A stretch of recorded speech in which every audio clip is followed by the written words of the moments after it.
Hello student, हम पढ़ रहे हैं बायोलॉजी का chapter number 3rd 12th class human reproduction. इसमें हम लोग आज का हमारा टॉपिक है मेंस्ट्रुअल साइकिल। आज हम पढ़ेंगे मेंस्ट्रुअल साइकिल। सबसे पहले क्वेश्चन आता है कि what is menstrual cycle. Menstrual cycle का बेटा जो ड्यूरेशन होता है वो 28 डेज होता है। कितना होता है? 28 डेज। सबसे पहली बात, अब what is menstruation, menstrual cycle क्या है? तो it is cyclic changes taking place in female reproductive system in a month. मतलब एक जो बात करूँ मैं कि फीमेल जो प्राइमेट्स हैं, जितने भी जैसे monkey, apps and human beings की जो रिप्रोडक्टिव साइकिल को ही हम क्या बोलते हैं? मेंस्ट्रुअल साइकिल बोलते हैं। जो 1 मंथ में क्या है? 1, यानी कि it is cyclic changing taking place in female reproductive system in a month. 1 month में फीमेल रिप्रोडक्टिव सिस्टम में जो जो चेंजमेंट आते हैं उसे ही हम लोग क्या बोलते हैं? Menstrual cycle. अब फर्स्ट मेंस्ट्रुएशन को क्या बोलते हैं? मीनार्च, जो at a start from puberty age, जो कहाँ से स्टार्ट होती है? प्यूबर्टी एज से। ह्यूमन फीमेल्स में मेंस्ट्रुएशन लगभग 28 या 19 डे के क्या है अंतराल पर क्या रिपीट होती है, इसलिए इसको हम क्या बोलते हैं? मेंस्ट्रुएशन पीरियड या मेंस्ट्रुएशन साइकिल। और इसी इवेंट्स को वो क्या बोलते हैं? Menstruation cycle. प्रत्येक मेंस्ट्रुअल साइकिल के मध्य में एक ओवम क्या है? रिलीज किया जाता है, जिसे हम क्या बोलते हैं? The release of ovum is called ovulation. इसी को क्या बोलते हैं? ओवुलेशन बोलते हैं। इसके बाद में अब कुछ phases of menstrual cycle. Menstrual cycle की कुछ फेज हैं। मेंस्ट्रुअल साइकिल के फेज को पढ़ने से पहले हम लोग पहले पहले थोड़ा सा रफली फिगर देखते हैं कि किस तरीके से ये मेंस्ट्रुएशन साइकिल होती है। देखो, जैसे ये क्या थी आपकी? Fallopian tube. यहाँ पे क्या थी? ये फिंगर लाइक प्रोजेक्शन। यहाँ पर क्या थी? ओवरी, जिससे क्या रिलीज होता था आपका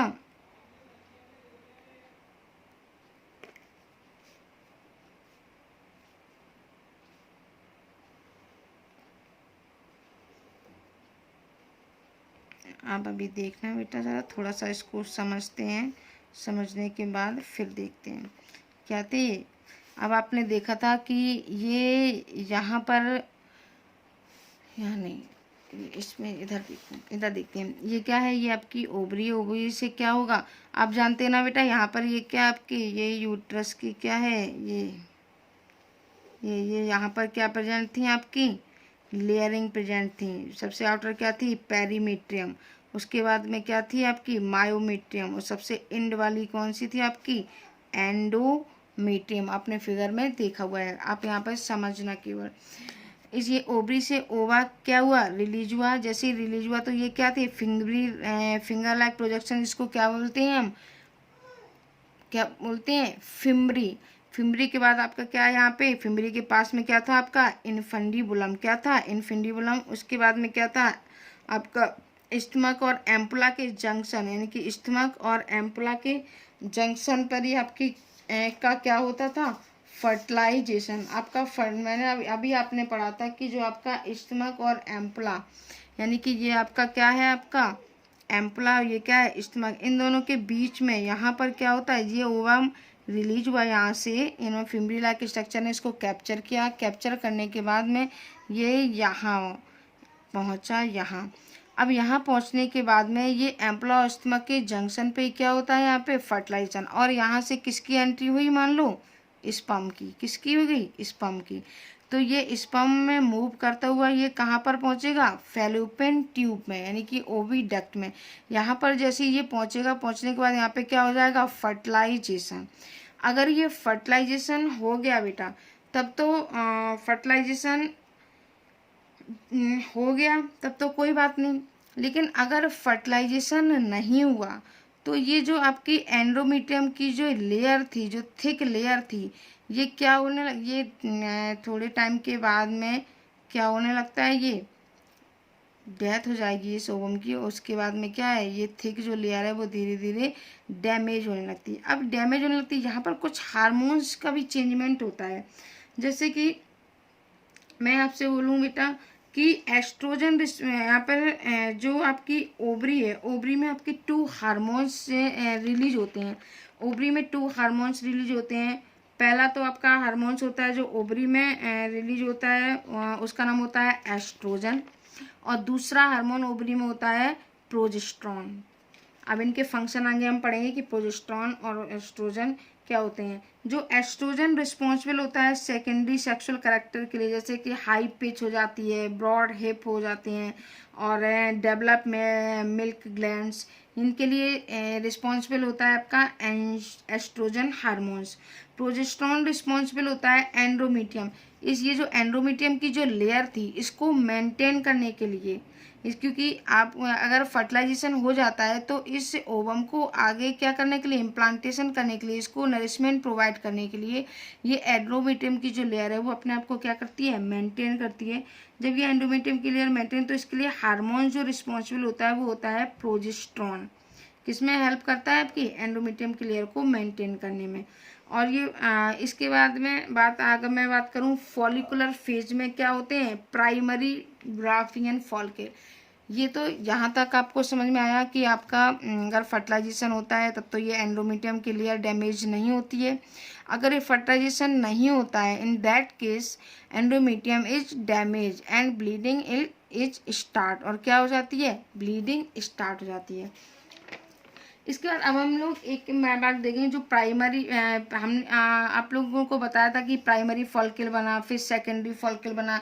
जैसे एनसीईआरटी का आप फिगर याद कीजिए, ये वाला फिगर कि प्राइमरी फॉलिकल बना, फिर सेकेंडरी, फिर टर्सरी, फिर ग्राफिन फॉलिकल। ग्राफिन फॉलिकल से क्या है, ओवा रिलीज हो गया। जब ये ग्राफिन फॉलिकल से ओवा जब रिलीज हो जाता है, इसी को हम लोग क्या बोलते हैं, ओवम, सॉरी, या फिर जो उसी को, हाँ वही आपका क्या है, ओवम, जो आगे जाके क्या होता है, फर्टिलाइज होता है।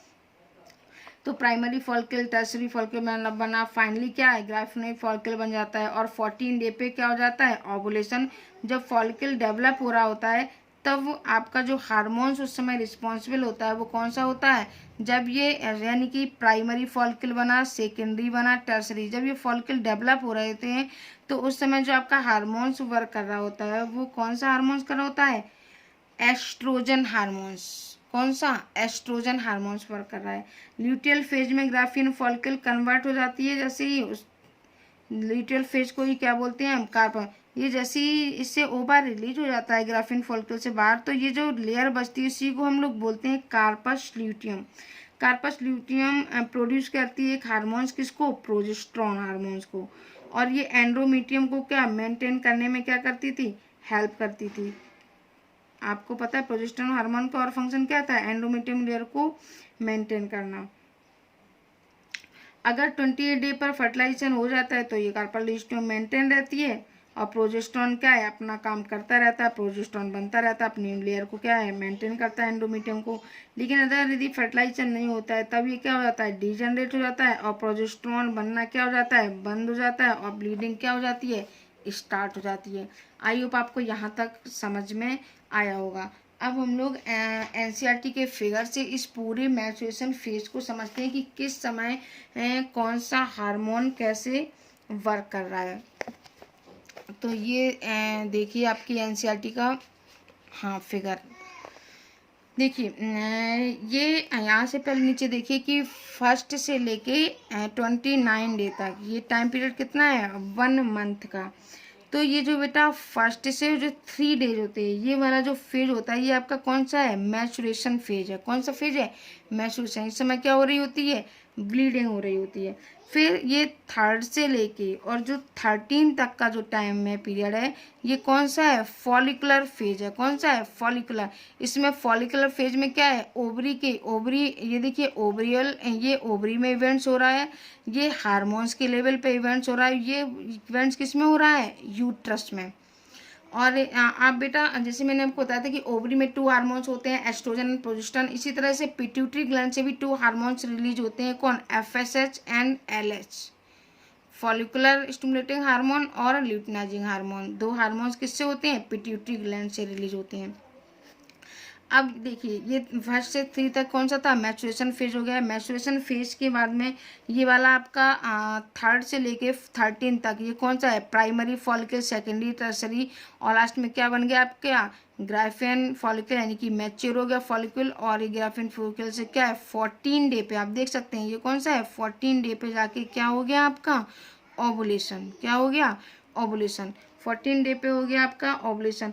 तो जिस समय ये बेटा 14 डे तक जब फॉलिकुलर ये अपने आप को डेवलप कर रहे थे, प्राइमरी से सेकेंडरी, टर्सरी, ग्राफिन फॉलिकल जब ये बन रहे थे, तो इस समय जो आपका हार्मोन्स वर्क कर रहा था वो कौन कर रहा था, देखो प्रोजेस्टेरोन कोई वर्क नहीं कर रहा था उस समय। कौन सा हार्मोन्स ओवरी में वर्क कर रहा था आपका, एस्ट्रोजन। देख लीजिए एस्ट्रोजन, देखो आप एस्ट्रोजन वर्क कर रहा था।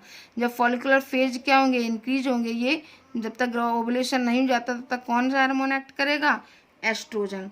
और 14 डे के जैसे ही ओवुलेशन हो जाता है, ओवुलेशन के बाद की फेज को यानी कि 15 से 19 के ये जो टाइम पीरियड होता है इसको बोलते हैं हम ल्यूटियल फेज। क्या बोलते हैं, ल्यूटियल। ये फॉलिकुलर फेज था, ये कौन सा है, ल्यूटियल फेज होता है। और इसमें ग्राफियन फॉलिकल जो है वो कन्वर्ट हो जाती है किसमें, कार्पेट ल्यूटियम में, एंड रिलीज करने स्टार्ट कर देती है क्या, प्रोजेस्टेरोन। इसमें यहाँ पर देख लीजिए, यहाँ से धीरे धीरे प्रोजेस्टेरोन का लेवल देखिए धीरे धीरे क्या हो रहा है, बढ़ रहा है। कार्पस ल्यूटियम क्या है करने लगती है, प्रोजेस्टेरोन का लेवल बढ़ाने लगती है। अच्छे समझना, ये फिगर बहुत इंपॉर्टेंट है, बहुत बार पूछा गया है और हर फेज पे पूछा जाएगा कि आपके यूट्राइन इवेंट्स में क्या है, ओवेरियन लेवल पे क्या हो, कौन सा हार्मोन सीक्रेट हो, ये हार्मोन्स के लेवल पे पूछा जा सकता है बेटा आपसे क्वेश्चन, और ब्लीडिंग के फेज पे ही पूछा जा सकता है क्वेश्चन आपसे बोर्ड में। तो बहुत अच्छे से इस मेसोसाइकिल को आपको समझना है। प्रोजेस्टेरोन हार्मोन एंड मेंटेन क्या करती है, एंड्रोमीटियम। एंड्रोमीटियम दिस फेज, मैंने आपको बताया था कि जब ये ओवा रिलीज हो जाता है, जब ये ओवा रिलीज हो जाता है तो ये कार्पस ल्यूट्रम है, ये क्या है, प्रोजेस्टेरोन सीक्रेट करती है और एंड्रोमीटियम की लेयर को क्या करती है, मेंटेन करती है। क्योंकि इस ओवम को किसके लिए, अगर ये फर्टिलाइज हो जाता है तो उसको क्या है, नरिशमेंट प्रोवाइड करने के लिए। मेंस्ट्रुअल में 2 टाइप के हार्मोन वर्क करते हैं, पिट्यूटरी हार्मोन और क्या, ओवेरियन हार्मोन। पिट्यूटरी हार्मोन्स कौन से थे आपके बेटा, FSH और LH होते हैं। ये क्या करते हैं, जो फॉलिकुलर जो पिट्यूटरी हार्मोन्स हैं ये किस में होते हैं बेटा, ये फॉलिकुलर फेज में भी होते हैं। और ओवरी में प्रोजेस्टेरोन और एस्ट्रोजन हार्मोन प्रेजेंट होते हैं। अब ये हार्मोन्स मैंने आपको बताया किस तरीके से वर्क करते हैं। अब हम देख लेते हैं कि ये FSH और LH कैसे वर्क करता है। तो FSH जो फॉलिकुलेट को क्या करता है, स्टिमुलेट कर, जैसे एस्ट्रोजन का लेवल बढ़ रहा था फॉलिकुलर फेज में, इसी तरह जो पिट्यूटरी से जो हार्मोन्स निकल रहे थे यानी कि FSH का, ये फॉलिकुलर को क्या करता है, स्टिमुलेट करता है। यानी कि फर्स्ट से क्या करता है कि जल्दी से कन्वर्ट किस में हो, सेकेंड में, सेकेंड के बाद किस में, थर्ड में। इसी तरह से फिर बाद में क्या बनाती है, ग्राफिन फॉलिकल। तो FSH फॉलिक स्टिमुलेट करता है प्राइमरी को सेकेंडरी में बने और सेकेंडरी को टर्सरी में। और ये क्या कहाँ से रिलीज होते हैं, पिट्यूटरी से रिलीज होकर कहाँ पर पहुँचते हैं, आपके ओवरी तक। कहाँ पहुँचते हैं, ओवरी तक।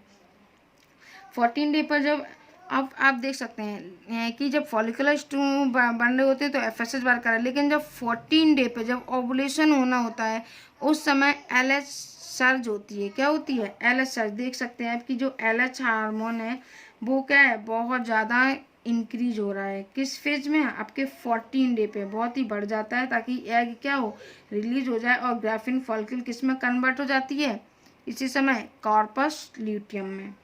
और क्या, ताकि ये प्रोजेस्टेरोन को बना सके। क्लियर, यहाँ तक आपको लोगों को क्लियर हुआ होगा आई होप बेटा कि पिट्यूटरी से क्या है, FSH और LH। ये जरूर याद रखना कि पिट्यूटरी से कौन से हार्मोन सीक्रेट हो रहे हैं और ओवरी से। इसके बाद में अब हम लोग बात करेंगे ओवेरियन हार्मोन, एस्ट्रोजन और प्रोजेस्टेरोन आगे किस तरीके से वर्क करते हैं फॉलिकुलर फेज में और ल्यूटियल फेज में। तो जो estrogen to maintain female character क्या होते हैं, जैसे कि develop the milk gland, develop the hip, इनको कौन मेंटेन करता है, एस्ट्रोजन। किसको मेंटेन करता है, एस्ट्रोजन। जो फॉलिकुलर फेज में एस्ट्रोजन की कंसंट्रेशन कैसी हो जाती है, देखिए फॉलिकुलर फेज में जब ओवा फॉलिकुलर डेवलप होते हैं तो उस समय क्या है, सेकेंडरी करेक्टर में भी कुछ डेवलपमेंट होता है, मिल्क के ग्लैंड्स में डेवलप हो रही थी, थोड़े से हिप ब्रॉड हो रहे थे, तो इस तरह सेकेंडरी करेक्टर भी डेवलप हो रहे होते हैं। तो इस समय देख लीजिए आपकी एस्ट्रोजन का लेवल क्या है, बहुत ही बढ़ रहा है, लेकिन ओवरी में प्रोजेस्टेरोन का लेवल कैसा हो रहा है, बहुत ही कम है।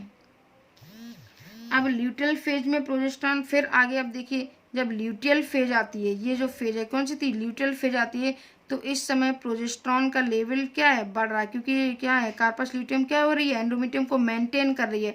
तो इस समय देखिए प्रोजेस्टेरॉन का लेवल कैसा है, बहुत ही बढ़ रहा है, प्रोजेस्टेरॉन का लेवल इंक्रीज हो रहा है। तो आई होप आपको ये प्रोजेस्टेरॉन एस्ट्रोजन ये मेंस्ट्रुअल साइकिल आपको समझ, और जब आगे देख लीजिए आपकी, जब ये प्रोजेस्टेरॉन का लेवल बहुत ही बढ़ रहा है, लेकिन जब बाय द वे फर्टिलाइजेशन नहीं होता है, तो जब अगर फर्टिलाइजेशन नहीं होगा तो क्या होगा, लास्ट में जाके ये एंडोमेट्रियम वॉल फिर से क्या होने लगती है, ये डैमेज हो जाती है। प्रोजेस्टेरॉन का लेवल देख लीजिए आप, प्रोजेस्टेरॉन का लेवल घट जाता है, एंडोमेट्रियम डैमेज हो जाती है, और क्या होती है, ब्रीडिंग स्टार्ट। अब ये 28 डेज में कंप्लीट हो जाती है, पर ये कभी ऐसा नहीं है कि जब ये एंडोमेट्रियम में अगर फर्टिलाइजेशन होगा तो ये क्या एंडोमेट्रियम वॉल डैमेज नहीं होती, ब्लीडिंग नहीं होती है। पर ये कभी कभी क्या होता है, जैसे हार्मोनल स्ट्रेस की कंडीशन होती है, कभी टेंशन होती है, तो इसकी वजह से ये डेट भी क्या है आगे पीछे बढ़ जाती है। हर इंसान में, ह्यूमन बींग्स में कुछ भी हो सकता है बेटा, हर इंसान में ये जो मेंस्ट्रुअल साइकिल का जो टाइम पीरियड होता है वो अलग अलग होता है, किसी में 28, किसी में 30, किसी में 30। अब आपका लास्ट आता है जैसे कि इसमें कि जो मेन फर्टिलाइजेशन फेज कब होती है, प्रेगनेंसी के जो मेन चांसेस कब होते हैं। वैसे तो ह्यूमन बॉडी है, कभी भी कुछ भी हो सकता है, लेकिन इसके अकॉर्डिंग ये जो फर्स्ट 3 डेज होते हैं मेंस्ट्रुअल साइकिल का जो फेज होता है, जो ब्लीडिंग फेज होता है, फर्स्ट जो 7 डेज होते हैं बेटा, इनमें जो प्रेगनेंसी के चांसेस कैसे होते हैं, 0 के बराबर होते हैं। कैसे होते हैं, 0 होते हैं। लेकिन भैया मैंने बोला कि ह्यूमन बीइंग से कभी कुछ भी हो सकता है, लेकिन वैसे कैसे होते हैं, 0। लेकिन जो 7 से लेके और जो 14 डे के बाद में भी अब ओवा हो सकता है, किसी की 30 डेज की मेंस्ट्रुअल साइकिल है तो उसका ओवा 16 डे पर रिलीज हो सकता है, वो 11 पे ही हो जाए रिलीज, हो सकता है वो 15 पे हो, 16, 17। तो यानी कि ये यहाँ से जो 20 डे का टाइम होता है 25 तक, ये कैसा होता है, 100% प्रेगनेंसी वाला फेज होता है। 100% इसमें प्रेगनेंसी हो सकती है। इसके बाद का जो टाइम पीरियड होता है वो कैसा है, अनप्रेगनेंट, उसमें प्रेगनेंसी के चांसेस कम हो जाते हैं। बहरहाल मैंने आपसे फिर कहा कि ह्यूमन रिप्रोडक्शन में कभी कुछ भी हो सकता है। ये वैसे जो टाइम पीरियड है, जो मेन आपका प्रेगनेंसी का टाइम पीरियड है, वो आपका यही है, कितना 11 से लेके 23, 25 तक। क्लियर, यहाँ तक ये आपकी क्या हुई, मेंस्ट्रुअल साइकिल कंप्लीट हुई। इसके बाद में मेंस्ट्रुअल साइकिल के बाद में आपका आता है बेटा क्या, फर्टिलाइजेशन एंड इम्प्लांटेशन। हम जल्दी से देख लेते हैं कि फर्टिलाइजेशन, द फ्यूजन ऑफ क्या, मेल एंड फीमेल गैमीट्स, वही आपका एक क्या है, मेल ये स्पर्म है, ये आपका क्या है, ओवा, दोनों में क्या हो गया, सॉरी ये आपका क्या है, स्पर्म, और ये क्या आपका हुआ, दोनों में क्या हुआ, फ्यूजन, तो क्या बन गया, जायगोट। जायगोट ये कैसा होता है, सिंगल सेल होता है। इस प्रोसेस को क्या बोलते हैं हम, fertilization. The site of fertilization को अगर पूछा जाता है, साइट ऑफ फर्टिलाइजेशन तो क्या है, एम्पलरी और स्टमक का जंक्शन, ये फेज का है, एम्पलरी और स्टमक के बीच का ये जो जंक्शन है, ये कौन सा फेज है, ये साइट ऑफ बोली जाती है बेटा fertilization. Part of female fallopian tube and oviduct में, जो किसका पार्ट है, फैलोपियन ट्यूब और ओविडक्ट का। अब देखो सबसे पहले बेटा इम्प्लांटेशन में क्या होता है कि जायगोट बना, जायगोट कन्वर्ट किस में हो जाता है, एम्ब्रियो में। जायगोट कन्वर्ट किस में हुआ बेटा, सबसे पहले क्या बना आपका, जायगोट किस में कन्वर्ट हुआ आपका, एम्ब्रियो। एम्ब्रियो में बेटा जैसे ही एम्ब्रियो में ऑर्गन आने लगते हैं, एम्ब्रियो में क्या है, ऑर्गन आने लगते हैं, वो कन्वर्ट किस में हो जाता है, फीटस में। किस में कन्वर्ट हो जाता है आपका, फीटस में। सबसे पहले क्या है, जायगोट कंप्लीट हुआ एम्ब्रियो में, एम्ब्रियो में जैसे ही ऑर्गन आने लगते हैं वैसे ही वो कन्वर्ट किस में हो जाता है, फीटस में। और जायगोट कैसा होता है, सिंगल सेल होता है, और जबकि एम्ब्रियो कैसा होता है, मल्टी सेलुलर होता है। एम्ब्रियो में ऑर्गन आने लगते हैं तो उसको हम क्या बोलते हैं, फीटस बोलते हैं। The cell division in zygote is called cleavage. ये जो जायगोट में सेल डिवीजन स्टार्ट हो रहा है, इसी कंडीशन को हम क्या बोलते हैं, क्लीवेज। यानी कि जायगोट बना, जायगोट से एम्ब्रियो बनने के लिए सेल में क्या हुआ होगा, डिवीजन हुआ होगा। इस सेल क्या उसी हुई होंगी, डिफ्रेंशिएट हुई होंगी, डिवीजन हुआ होगा सेल में। तो इसी कंडीशन को हम लोग क्या बोलते हैं, the cell division in zygote is called cleavage. बेटा पूछा जाता है कि व्हाट इज क्लीवेज, क्लीवेज आपको आना चाहिए कि व्हाट इज क्लीवेज क्या है। इसके बाद में क्लीवेज में क्या होता है, माइटोटिक डिवीजन होता है, और क्या बन जाता है आपका एम्ब्रियो। एम्ब्रियो के बाद में बेटा जैसी 2,4,8,16 जैसी डॉटर सेल्स बनती हैं वो उसी को हम लोग क्या बोलते हैं ब्लास्टोमियर। ब्लास्टोमियर जैसे ये आपका था 1 सेल 2 सेल 3 4 5 ऐसी 8 सेल तक बन गई जैसे 16 सेल, तो उसी को हम बोलते हैं ब्लास्टोमियर। 8-16 सेल ब्लास्टोमियर को हम क्या बोलते हैं मोरुला स्टेज कहते हैं। मोरुला स्टेज में एक सिस्ट का फॉर्मेशन हो जाता है। सिस्ट का मतलब एक आउटर मोस्ट कवरिंग का फॉर्मेशन हो जाता है। जब ब्लास्टोसिस्ट में कवरिंग का और फॉर्मेशन हो जाता है तो उसको हम मोरुला स्टेज बोलने लगते हैं। अब इनर वॉल जो ब्लास्टोसिस्ट की जो इनर वॉल होती है वो सेल, जैसे ये ब्लास्टोसिस्ट है बेटा तो इसकी जो इनर वॉल है ये सेल मास की बनी होती है। जो अंदर वाली जो बाहर वाली है वो किसकी बनी होती है ट्रोफोब्लास्ट। किसकी बनी होती है ट्रोफोब्लास्ट की बनी होती है। जो इधर देखो ये जो एक सेल ये जो सेल ब्लास्टोमियर की जो बाहर वाली सेल है उसको हम बोलते हैं ट्रोफोब्लास्ट बोलते हैं, और जो अंदर वाली होती है उसको क्या बोलते हैं इनर सेल मास। क्या बोलते हैं inner cell mass. Trophoblast attach to the endometrium. Trophoblast कैसे अटैच होती है एंडोमीटियम से। और inner cell mass differentiate into embryo. और इनर सेल मास क्या है डिफ्रेंशिएट होती है और क्या बनाती है आपका embryo. Uterine wall cover blastocyst, इसी को क्या बोलते हैं यानी कि जो आपका यूट्राइन वॉल जो थी इसमें कवर होता है किसका ब्लास्टोसिस्ट। जैसे ही सेल डिवीजन स्टार्ट हुआ जैसी ब्लास्टोसिस्ट कंडीशन आई वैसे ही क्या हो गया आपका इम्प्लांटेशन। ब्लास्टोसिस्ट यहाँ पर यूट्राइन की वॉल से अटैच हो गया, इसी को हम क्या बोलते हैं इम्प्लांटेशन। और ट्रोफोब्लास्ट में फिंगर लाइक प्रोजेक्शन आ जाते हैं। ये जो ट्रोफोब्लास्ट था बेटा इसी में क्या है फिंगर लाइक प्रोजेक्शन आ जाते हैं। और ये यूट्राइन की वॉल से फिंगर लाइक प्रोजेक्शन आने के बाद में ये क्या है अटैच करते हैं फीटस को किससे मदर से। इसी को हम लोग क्या बोलते हैं प्लेसेंटा। क्या बोलते हैं प्लेसेंटा। ये जो मैंने आपको ब्लास्टोसिस्ट कंडीशन ये किस तरीके से जाती है ये तो पहले आपकी एनसीईआरटी में फिगर दिया गया है, इसको आप जरा पहले एक बार समझ लीजिए बेटा। इसके बाद फिर हम आपको एक पिक सेंड कर देंगे जिसमें ये अच्छे से आप लोग समझ लेना। देखिए ये आप देख सकते हैं transport of ovum fertilization passage to growing embryo through fallopian tube. ये पहले सिंगल सेल जायगोट था, स्पर्म से क्या है फर्टिलाइजेशन हुआ, फिर ये सिंगल सेल यानी कि ओवम स्पर्म का फर्टिलाइजेशन हुआ, जायगोट बना, जायगोट में क्या सेल डिवीजन स्टार्ट हुआ।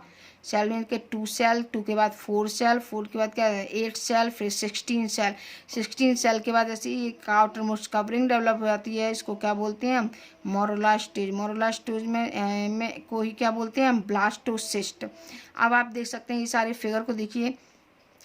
इसमें देखिए आप लोग ये ओवम क्या हुआ कार्पा ग्राफिन फॉलिकल से ओवम क्या है रिलीज हो गया। सबसे पहले ओवम रिलीज हुआ। बी नंबर पे क्या हुआ फर्टिलाइजेशन। सी नंबर पे क्या है 2 सेल 4 सेल 8 सेल 16 सेल। इसी तरह से ये क्या है 16 के बाद 32 सेल, ऐसी आगे सेल में डिवीजन होता गया। जी के बाद में क्या हुआ ये ब्लास्टोसिस्ट बन गया। यानी कि ये जो इम्प्लांटेशन होता है बेटा वो किसका होता है ब्लास्टोसिस्ट। ब्लास्टोसिस्ट मतलब इसके आगे ये जो कवरिंग ये जो आपका जायगोट आगे सेल में डिवीजन हो रहा है ये जब इसके अंदर आउटरमोस्ट एक कवरिंग का डेवलपमेंट हो जाता है। यहाँ पे देख सकते हैं ई के बाद में क्या एफ, इनके सबके आउटर मोस्ट क्या हो गई है कवरिंग का डेवलपमेंट हो गया। आप लोग देख सकते हैं जैसे ये कवरिंग बन गई आपकी तो ये इसके अंदर कवरिंग का डेवलपमेंट हो जाता है तो क्या कहलाता है आपको ब्लास्टोसिस्ट। मरोला किस में कन्वर्ट हो गई ब्लास्टोसिस्ट। जो इम्प्लांटेशन होता है वो किससे होता है ब्लास्टोसिस्ट का इम्प्लांटेशन होता है। जब ब्लास्टोसिस्ट का इम्प्लांटेशन हो गया इसके बाद क्या है एम्ब्रियो का डेवलपमेंट स्टार्ट हो गया। ये कंडीशन आपकी कौन सी थी बेटा फर्टिलाइजेशन और एम्ब्रियो का डेवलपमेंट किस तरीके से होता है, कैसे जायगोट बनता है सिंगल सेल से, आगे किस तरीके से यूट्रस में क्या प्रोसेस होते हैं ये देख सकते हैं आप।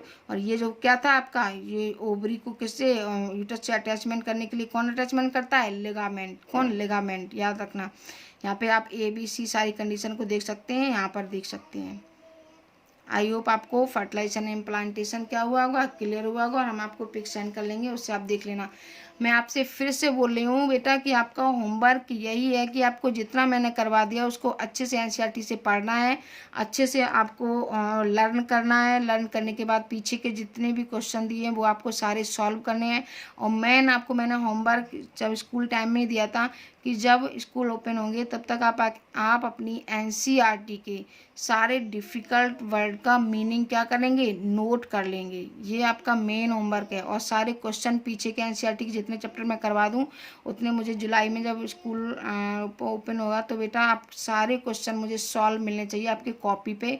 और आपके 4 चैप्टर मैं कंप्लीट करवा दूँगी और 4 चैप्टर के आपके नोट्स बने होने चाहिए। That clear. Thank you.